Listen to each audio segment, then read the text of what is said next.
Peace, mercy, and blessings of God be upon you, ladies and gentlemen. Greetings to all of you. Hello and welcome to our story today, which is about two Syrian guys, one called Saab and the other called Wissam. Today's story is so beautiful. Guys, it's a real adventure and a real story, as you know, all our stories. They are real stories, and the heroes of these stories are still alive and listening to their stories in our channel.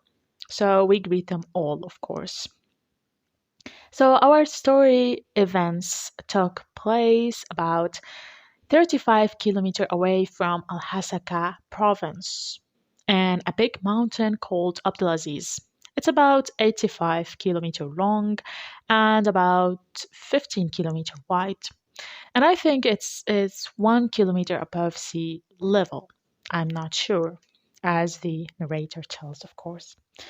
So the mountain called Abdulaziz Mountain after the great leader Abd al-Aziz, son of Abd al-Qadir al-Kilani, commander of Salah ad-Din's armies in the Battle of Maysalun. Maybe you're not familiar with this, it's okay. Just keep up with me. May God have mercy on them all and have mercy on us with his wide mercy.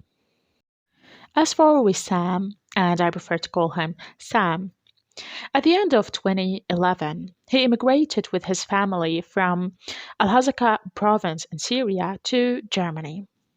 And before immigrating with his family to Germany, Wissam was a freshman at the Faculty of Antiques and Museum at Damascus University. When he went to Germany, he continued his studies with the same specialty. Wissam used to ask his friends and those he knew in Syria to take pictures of some archaeological sites and specific places in Syria and send them to him in Germany. One day, as he was looking at a picture of his friend Saab late at night, he might have been missing Syria or the mountain, being the son of Abdulaziz Mountain. So while he was looking at the picture, Wissam noticed or Sam noticed a sign to the left of Saab, who was sitting on a huge rock, a sign that might indicate something of great importance. So he called Saab and asked him to go back to the same place when he took that picture to take a clear video of the place and send it to Wissam. Because his picture wasn't clear enough. Maybe it was taken at night or something. Anyway, of course, Saab asked him why. Wissam said, just do what I tell you. Take a full clear video of the rock. Wissam insisted. Indeed, Saab went to the mountain, which was about 80 kilometers away from him. He headed to the same area, took a clear video, and sent it directly to Wissam. When Wissam received it, he replayed the video several times and he zoomed in on a specific point. What was Wissam looking at? He was looking at a curving on the rock like a hole, which indicates the existence of something of a high significance. He began to study and analyze this sign. After a couple of days, Wissam called Saab again and told him, I'm coming to Syria. How is that? Asked Saab. For Wissam was not allowed to come to Syria as he's a refugee in Germany. But he came to northern Iraq and then was smuggled into Syria. Wissam didn't tell anyone that he was coming to Syria, not his friends or even his family, because he came to stay only one day to check this sign himself and then return to Germany. Nothing else. Which is wrong, because a man should always inform at least one person where they are, for one can never know what awaits him.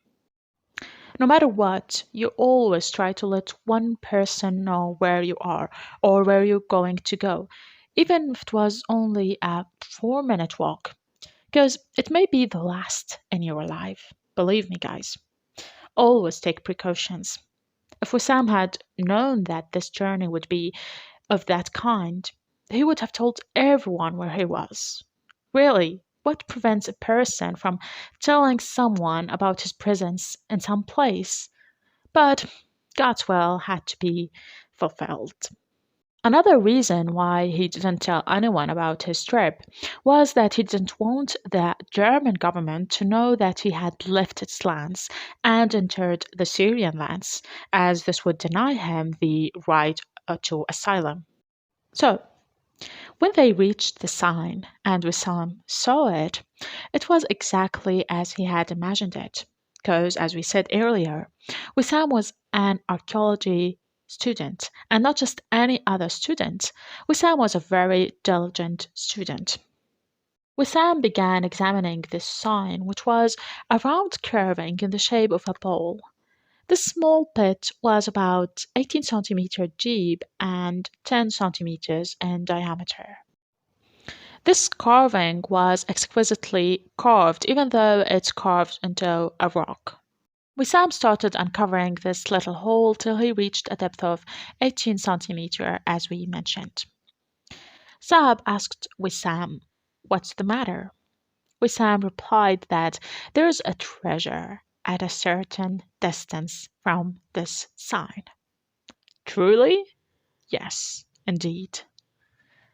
They were so pleased. There was also another sign next to the round carving, which is an arrow about 85 centimeters long, pointing in a certain direction. And according to Wissam, the round carving and the arrow beside it, of 85 centimeter length, indicate the existence of a well about 85 meter from this place. And in the depth of that well lies a treasure. This is the archaeological analysis of this sign. So 85 centimeters equals 85 meters. Okay, it's a mini model. So it took them 2 or 3 days to study the sign well and make sure it was correct. After making sure that the sign was 100% correct, the next step was to start walking in the direction indicated by the arrow for a distance of 85 meters. Because, as we said, 85 centimeters means 85 meters or cubits. These are the units of measurement belonging to that civilization. A side note, my friends, the narrator who I reported this story from his tongue asks you to excuse him because he has no experience in this field. He only tells you what was mentioned in the original story. Okay? So let's back to our story now. They started their searching journey, and when they traveled a distance of about 60 or 70 meters, which means that they still had about 15 meters to reach the well, they found themselves in a valley. So apparently, the well is located inside this valley. Measurements began to search for the treasure, but there was no indication of the existence of the well. They knew that there was a great treasure under their feet. However, they couldn't locate it exactly. They stayed there for a couple of days. Of course, they didn't tell anyone about it. The whole matter was very secret between Saab and Wissam. So no one was aware of their presence in a valley about 85 meters away from the mountain, which is 15 kilometers wide. For Saab told his family that he's traveling to Germany to stay with Wissam, while Wissam told his family that he's traveling to Turkey to see his friends. So no one knew about their existence in the midst of these mountains and forests and dismal places where you cannot find a single human being. Because even if a person came to the mountain, why would they cut through all those forests and climb up rocks to reach the valley where Wissam and Saab were? Anyway, They started excavating. Of course, they brought with them the camping kit, some food, water, and other stuff. At first, they only dug 2 meters because they weren't 100% sure that the well was there. When they reached a depth of 2 meters and 40 centimeters, what happened to them? Hit the like button and follow me. They found bricks, each 20 centimeters long and 10 wide, like a red tile. They were stacked side by side, 1 meter by 1 meter, as if they were an indication that there was something under this roof. Focus with me, guys, here because the design of this hole is of a high significance. So we have a meter by meter roof that covers half of the hole, okay? That covers half of this 2 by 2 meters hole.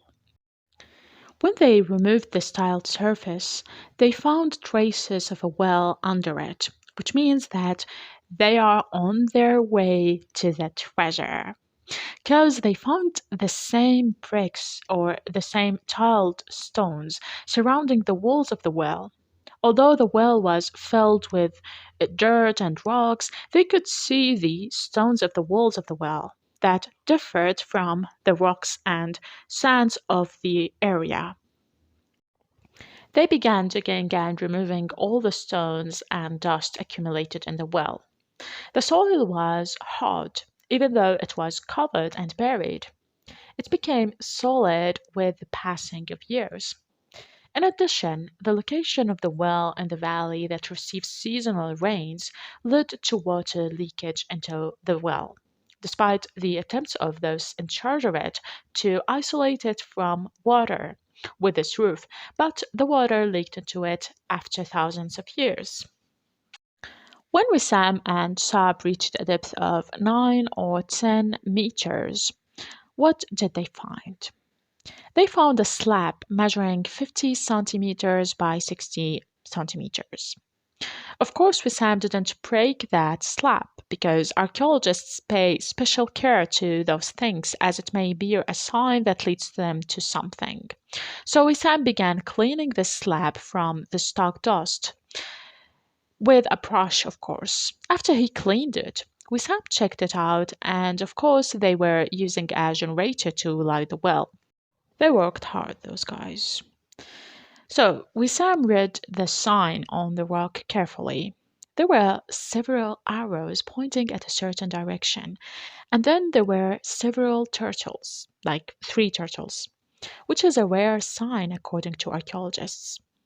It took him almost a day to analyze and study this sign, and he concluded that it was a misleading sign.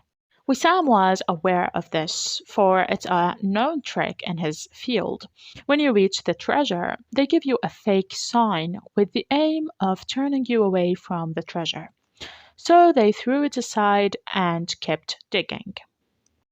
Based on the round curving, which is 18 centimeters deep, remember it, guys? The well should be 15 to 18 cubits meter deep, right? Guys, I advise you, if you're not following the measurements with me, go back and listen to the whole thing, the whole story till now, because it's really interesting when you follow up with me, okay? Fine. So after they exceeded 10 meters, the bricks surrounding the walls of the well had disappeared. There were no more bricks. They reached the soil, which was not rocky but very soft and dangerous. So any wrong movement or any slight earthquake would get them stuck in this well forever. When they reached a depth of 16 centimeters, they stopped digging and got out of the well, as they couldn't complete it due to oxygen lack. This is not new to Wissam. He knows that when the altitude decreases, the oxygen level also decreases. and in distant places in the depths of the earth, there's no oxygen at all, so a person faints and dies. So they should have brought something with them to ventilate, but the circumstances didn't permit it. Besides, the soil around them could collapse at any time, as it was pouring down on them while they were digging. Above all, they were insistent and determined to carry on, because they didn't want to go back empty handed. However, they soon changed their mind. After they reached a depth of 16 or 17 meters and under those dangerous circumstances, they thought seriously about stopping, because the depth of that round carving, if you guys remember, was 18 centimeters, which means they had reached the required point, supposedly. So they stopped working and felt desperate, for they had been working for a month and 12 days with no result. What should they do now? Wissam and Saab were confused. They argued for a couple of days about their next move. What about Wissam's university education? Has everything gone to waste or what? They went back to that sign on the rock again. After checking, they decided to widen the diameter of the hole they were digging, as it was only 1 meter wide, taking into consideration that the soil might collapse on them at any moment, as we said before. So they brought with them X shaped iron supports and put one 4 meters above them and the other 2 meters above the first. This way, they had supported the last 6 meters where the ground was shaky. Then they started widening the hole, but it was all in vain. So they went back to that rock again. Wissam had an idea this time. He wanted to apply a specific technique used in archaeology. He filled the round carving with water and continued until it was full and overflowed in the direction of the arrow that was pointing to the north. With this, Wissam concluded that the treasure must be in the same direction, so they have to dig north.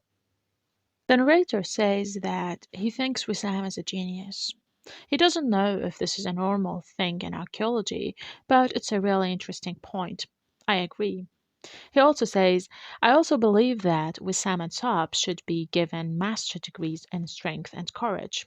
Fear had never entered their hearts, I'm sure. They were ambitious young men full of vigor and vitality. Really, to stay in such place and bear those dangerous conditions, they are heroes. So, Wissam and Saab returned to the well and started digging north. Indeed, they found stones of the same quality as the walls of the well. Wissam cleaned the stones and examined them. He found some inscriptions and writings on them, so he started reading by himself. Huh? What's the matter? Asked Saab. We are 15 centimeters away from the treasure. Let's do it. Let's do it. Wissam broke 2 bricks. Then a little hole like a vent appeared. He stretched his arm into the tunnel and was able to grope for something. It was a heavy jar. They were so excited. Wissam paused to document the event with pictures. He used to do that whenever they found any evidence or a valuable thing, which annoyed Saab, but he didn't show any protest. However, at this very moment when they found the jar, and amidst the joy and excitement, Saab's patience ran out. They argued a little. Man, we just found a treasure and you care about pictures? Yet Wissam insisted, saying, Don't touch anything. Let me take some pictures first. Fine, go ahead. So that was a brief about what was happening between the two during the journey of searching for the treasure.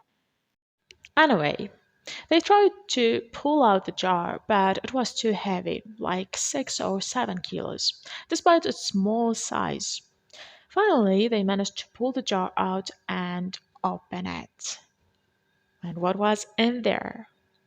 Gold, no doubt, of all kinds. Golden coins and jewelry, about 5 kilos of pure gold. Because the jar itself weighs approximately 2 kilos. So 5 kilos of gold. They were over the moon. Now they are done, finally. It's time to go out of that place with no return. Sam and Saab had already made a rope ladder and tied it tightly to a rock at the top of the well in order to climb it up when they finished their mission. Saab climbed up first and got out of the well, and then Wissam hung the jar tightly with the rope so that they could pull it out of the well. So Saab pulled the jar and then he pulled the ladder. The ladder. While Wissam was still there at the bottom of the well. Wissam tells, at that moment, I couldn't exactly understand what was happening. So he shouted, "Hey, what are you doing?" No answer. Few seconds and Wissam heard the voice of the motorbike leaving. So what happened is that Saab had run away with 5 kilos of gold and left Wissam to his unknown destiny at the bottom of the well. Wissam called Saab and shouted, but there was no one there. The generator was still working at the top of the well, while Wissam was sitting down there. Wissam says, I was waiting for Saab because I couldn't believe it. I couldn't believe that Saab had gone and left me alone inside that well. That's impossible. It was afternoon then. Now let's go see what Saab did after he had fled with the gold. He sold the gold on the second or third day, for huge sums, of course, as it was not only the value of gold, but the value of antiquities as well. So Saab sold the gold and fled to Turkey after about 3 days, at a time when poor Wissam was still stuck in that well underground. After about 2 or 3 hours had passed, it was time for the evening prayer, when the generator went out, which means that there would be no light anymore. I had a mobile with some charge, but there was no signal at all, says Wissam. I tried to call anyway, but there was no answer. Sam finally accepted the bitter truth that Saab had indeed betrayed him, and he began to think of solutions. The only solution was obviously to get out of the well, but how? That was impossible. We could barely get out with the help of ropes and ladders. How about with nothing at all? Thought Wissam. There was only the generator cable. But Wissam said to himself, this wouldn't bear my weight. It was pitch dark down there at the bottom of the well, that a person can't see his own finger. Even in the middle of the day, and when the sun rays were perpendicular to the well, Wissam could see a distant light 18 meters away, which of course doesn't illuminate the well. He lost hope and suffered a psychological breakdown. He wasn't even able to determine the prayer times, so he prayed at random. Next day in the morning, Wissam tried to climb up the generator cable desperately. He had barely climbed 2 or 3 meters and the cable snapped. At that moment, Wissam cried like a child. He cried hysterically. He felt desperate and helpless, and began to think how he had ended up here. He was blaming himself for trusting Saab. Even if he was his friend, he should not have trusted him. Anyway, it's no use crying over spilt milk. Wissam thought that if he had a drilling tool, he would dig a tunnel or gradually make stairs all the way until the top of the well. He had nothing to do all time but to think, cry, or sleep, without any food or drink. But thank God the humidity of the well helped him a bit. Also, it was spring, so it was not that hot. On the third day, Sam had an idea. Why not throw the cable over the iron supports they had fixed earlier at a height of 5 meters? And when it got stuck, Wissam would throw the cable over the second iron support. In this way, he can gradually climb to the top of the well. So he began his miserable and desperate attempts. How can the cable be attached to the iron support successfully? Wissam tried over and over again, till it was afternoon. Finally, it worked. The cable was attached to the iron support. So he started climbing. But guess what, guys? The support fell and hit Wissam on the shoulder, throwing him on the ground. And dirt fell over Wissam as a warning not to tamper with that shaky soil again, because it may collapse on him and bury him at any moment, as we said before. After the X-shaped support had fallen on Wissam, it dislocated his shoulder, so the situation became worse. At that moment, Wissam lost hope completely. He would remain there awaiting his inevitable hour, because there was no possibility that anyone would come to that place and go down into the valley to notice that hole and come closer to see Wissam. That was so unlikely to happen. Wissam tied his shoulder. We're on the fourth day, guys, and he spent most of the time sleeping, which helped him a lot. It was more like a natural reserve. But nowadays, the number of these animals decreased due to overhunting. Anyway, Wissam was sitting there, staring at the light spot at the top of the well, when some dust fell on him, which is something normal due to the wind. However, this time it was a bigger handful with some stones. Wissam says, I looked at the top of the well to see an animal. When I looked at it well, I saw a lynx, which is a wild cat smaller than a cheetah, for those who don't know it. He roamed around the well a little, then ran away. After a few hours, the lynx came back to do the same thing. He used to come from time to time, spread some dust, extended his head, and looked at Wissam as if he was making sure that he was all right. So a kind of relationship was built between the two. The lynx seemed to sympathize with Wissam, and Wissam felt better. He enjoyed his company. He used to talk to the lynx, since he had no one except that lynx at that time. On the fifth day, during the night, and out of sudden, while Wissam was sleeping, he heard a crash next to him with a sharp cry. He didn't understand what had happened, especially that he had just woken up. He thought it was a jinn or some spirit, but actually it was the lynx that came to check on Wissam as usual.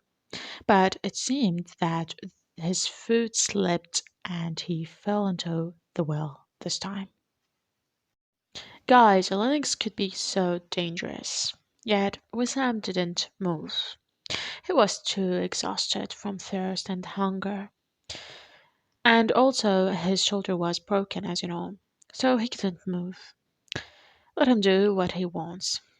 The lynx growled at Wissam at first, but when he saw that he was helpless and showed no reaction, the lynx calmed down and became his companion in that lonely place. The two of them were stuck all together in the well. The lynx was lying The lynx growled at Wissam at first, but when he saw that he was helpless and showed no reaction, the lynx calmed down and became his companion in that lonely place. The two of them were stuck together in the well. The lynx was trying to jump out of the well. He reached only 2 or 3 meters up and then fell down. After a while, the lynx seemed to be digging in a certain direction, as if it was showing Wissam the way out of that place. But Wissam thought it was useless. He was lying watching him and mocking what the lynx was trying to do, because he thought it was impossible.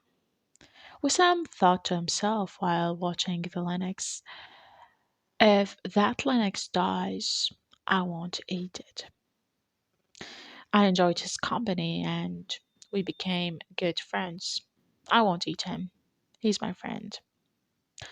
But what if I die? Wissam cried. He will eat me, this lynx. I'll be a good meal that he will be feeding on for maybe 2 months. Now, guys, you may be thinking that this Linux will be the solution to this situation. No, actually, I consider him the hero of the story. Let's see how he will be the hero of our story. Our friend the Linux used to dig in one direction, then change it to another when he faces a difficulty or an obstacle like a rock or something. Wissam was lying watching it, and the lynx dug and dug until he dug a little deep in a wall, so Wissam could see only his back and back legs. Suddenly, Wissam saw a brick wall, like the one they found earlier. So Wissam said to himself, there must be something behind this wall, although there was no sign that there is anything in this direction, as if God had sent this Lennox to lead Wissam to something. So Wissam stood up and started digging with the Lennox. So slowly, for he was so exhausted and had all the time. This was happening in the 6th day. 6 days without any food or drink, while Saab was enjoying his time in Turkey. Wissam says, I broke this wall to find a jar 4 or 5 times bigger than the one they found before, which was actually a misleading jar, nothing more.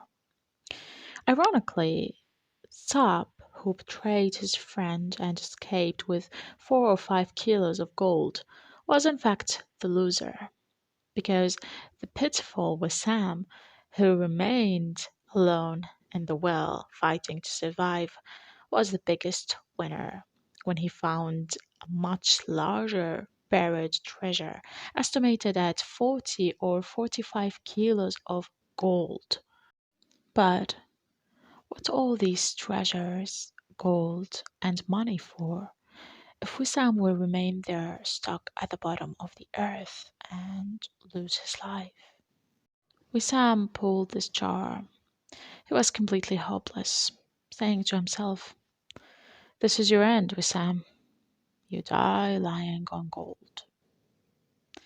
He broke the jar, covered the floor of the well with gold, and lied on gold. Look at that paradoxical scene, my friends. Wissam had the money of the earth under his feet, yet he was crying, waiting for his tragic end. He had mixed feelings. Wissam was laying on a bed of gold and a pillow of gold, wearing ancient golden rings and necklaces like royalty, just like the end of the great Queen Cleopatra. He had nothing to lose. Wissam was thinking to himself during those moments, what would happen? After how long will he die? And when that lucky person would come, Who will find this treasure whose owner had died while searching for it? When will he come? Will I be dead or still alive? This is what was going on in Wissam's head. What was happening with Saab at that time? Let's see. Saab was in Marcin, enjoying his time and practicing rituals of wealth, acting like a wealthy man. It was evening there, and he was driving his car going to a supermarket to buy some stuff. Saab parked his car and got out of it. As he was going up the stairs, he saw an elderly woman next to him trying to climb up the stairs. So he gave her a hand. The woman looked at Saab's face when they reached the top of the stairs and said, God bless you, my son. You're a good man. Saab shook his head and walked away. Yet the old woman repeated, You are a good man. Saab says, I entered the supermarket. I bought whatever, then went out and got in the car. I was still hearing the words of the old woman in my head.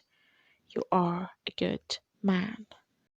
As if that old lady made me stand full naked on the road with these words of hers. I was hearing nothing but her voice in my head all the way back to the hotel. When I got into my room in the hotel, I said to myself, Wissam had passed away. I had a feeling that he had died at that moment.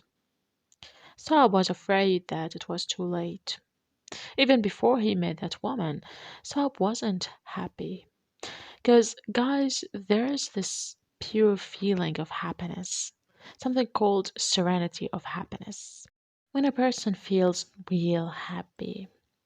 However, when a human commits a crime or a bad deed, he can't feel the ultimate happiness, because his consciousness will always torment him, and any person or situation will remind him of the sin he has committed. So, for that reason, Saab's happiness was meaningless. He said to himself, What are you? Trying to make yourself a good man? You must not do any humanitarian act in your entire life. I'm trying to put myself in his shoes, guys. When a human being commits such bad thing or any other ugly crime, he cannot act as a good person anymore. I see it as a curse. And besides, human nature is really strange because in such a situation, a person might feel or receive praise as an insult, and vice versa. Everything is relative, after all. So, back to our story now. Saab decided that he'll set off tomorrow morning to Syria and directly to Al Hasaka province in order to save Wissam, even if he was dead. He would get him out of that well. However, he changed his mind and decided to go right away because Wissam might die before morning. Saab took a taxi to the borderline, but when he reached there, the border was closed, and he had to wait till 10 a.m. the next day to enter Syria legally. So he didn't wait and passed smuggled to Syria. Saab tells, when I arrived to Al Hasaka, I took a taxi directly to our secret place, and I bought a first aid and some food and water to help Wissam. Hopefully, he's still alive. When the taxi approached the area, I asked the driver to drop me off and leave. I went immediately to the valley and then to the well we dug together. At that moment, I had strange and strong feelings. I prayed to God that Wissam was still alive. I stood at the edge of the well, calling Wissam out. But Wissam didn't respond. So I directed the flashlight down to find Wissam lying at the bottom of the well. So I brought the ladder and started going down. Although I saw that Linux down there, but what could I do? I had to go down. I took Wissam in my arms and tried to wake him up, telling him to show any sign that he was still alive. But he showed no response. I cried heavily, thinking that he had died, as that was the seventh day. He spent a whole week all alone here. Finally, Wissam moved his finger slightly. He was on the brink of death. Saab had noticed the treasure Wissam was sleeping on, but he didn't mind. His only concern was Wissam. He was telling him, "You just wake up, and I give you everything. I don't want anything anymore, 'cause I've suffered just like you. I haven't felt happy since the moment I left you here." Saab gave Wissam some water and medicine, so he was a little revived and was able to open his eyes and look at me, said Saab. I said to him, "Put everything off to another time. All blame and reproach.